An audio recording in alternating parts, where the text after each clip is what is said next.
Warhammer Rogue Trader quietly released on the Nintendo Switch 2 today, and I was a little concerned because review codes didn't come in until the game had launched, which can mean, well, it can mean one of two things really. Either the game's in fantastic shape and they'd want to surprise everyone in a pleasant way, or it's a complete state. So a thank you to the publisher for the review copy. We are going to look at performance, visual quality, gameplay, all the good things, hopefully, that will help you decide whether the Nintendo Switch 2 is the right place to play this one. Obviously frame rates as well. So here in Blighty, a rogue trader is someone who basically charges you for a job that they actually don't know how to do, which feels strangely ironic in this case. Why? Well, my name's Mark Walker, welcome back to SwitchUp. Now let's find out.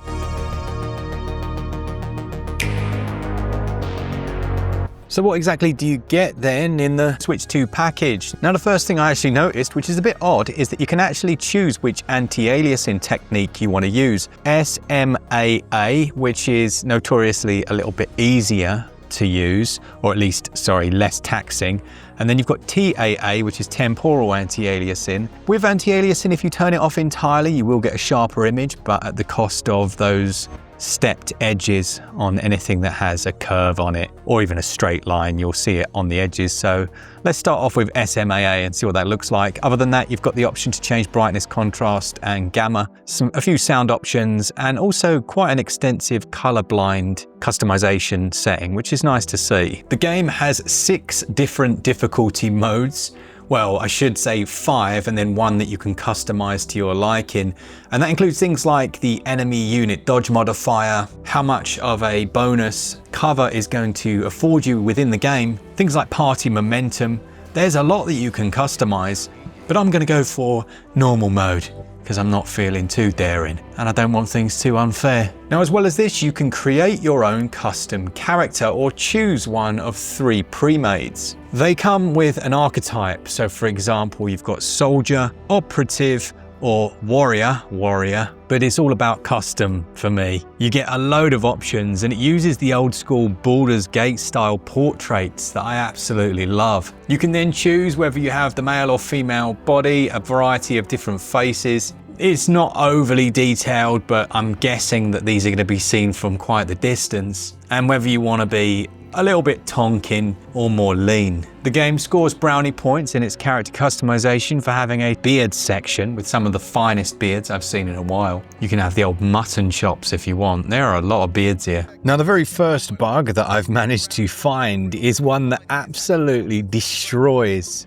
all resolution. The visual quality goes down the toilet. Just have a look at the menus. You can see that the whole thing has just gone almost to, well, like the lowest resolution you could imagine. That essentially happens if you leave the game for a while, or you go out to the main console menu and then return after, let's say, an hour. That will happen, and the only way to reset it is to close the game down entirely and go back in. So there's at least one bug so far. As you would expect for the Nintendo Switch 2 edition, we have much larger text for playing in handheld mode, which is something I'm pleased to see.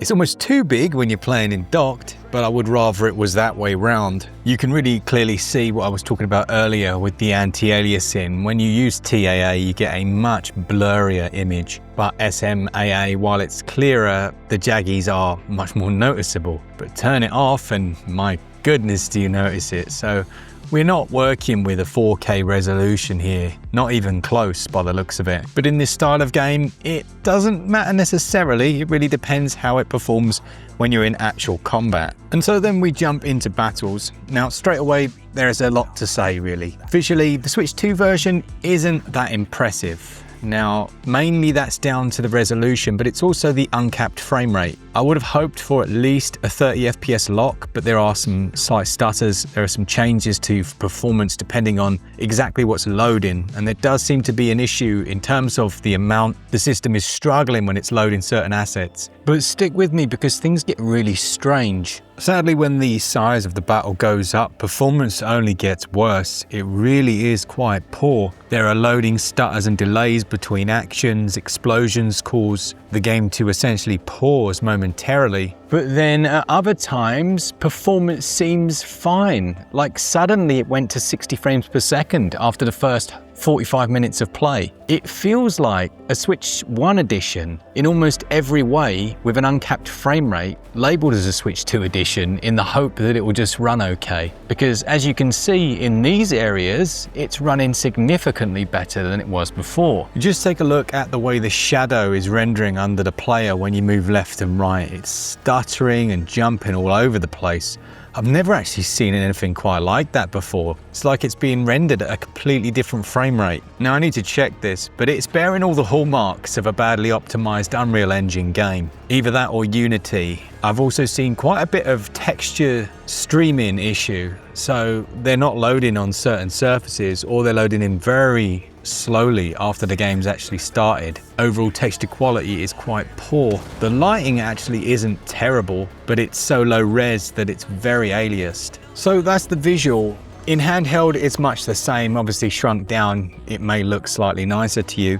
There are no mouse controls, so you don't have mouse mode, which again seems a little bit of a miss. And there's also no touchscreen mode if you're playing in handheld. And handheld has its own bugs as well. I've noticed the cursor's been stuck off the side of the screen a couple of times, losing its central position but being unable to return to it. So if you're only interested in how it performs at the moment, well, it's really not great. I'm so sad to say, because this is the first Switch 2 Warhammer 40,000 game, and it's a quality game, as we're about to discuss. Around about 100 hours of gameplay, a proper RPG, but this doesn't have the DLCs Void Shadows and Lex Imperialis. They're coming at a later date. But then I want to talk about the positives. So I'm a huge Warhammer fan, particularly when it comes to some of the TRPGs that we've had in the past. And as far as I can see, this is a CRPG, an old school computer RPG that has full-on levels that you can walk around, interactions with characters. The design of your own character, as I mentioned, is so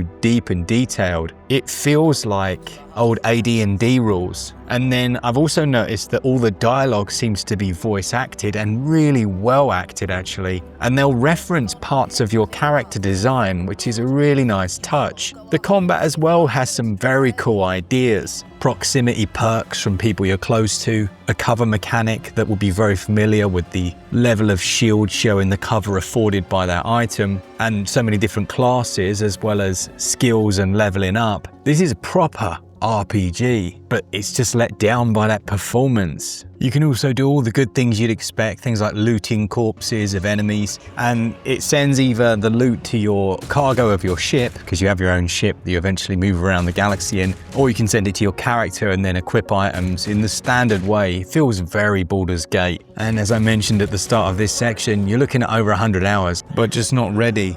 Also, when I compare it to the game's Switch trailer, it's not quite the same, it has to be said, so yeah. As it stands, sadly, this one needs a serious patch. It's on version 1.5.0. As you know, on the channel, we have an all patched up series, so it will get revisited, but right now, yeah, it needs work. And it's such a shame because it's an excellent game. Let me know in the comments, have you been looking forward to this one? Hopefully this video was of some use to you. Apologies to be the bearer of bad news, but yeah, it needs a bit of work. Thank you to our Patreons, our members, all of you that enjoy the content. And as always, for all things Switch, all the time, keep it Switch up. Cheers, guys. See ya!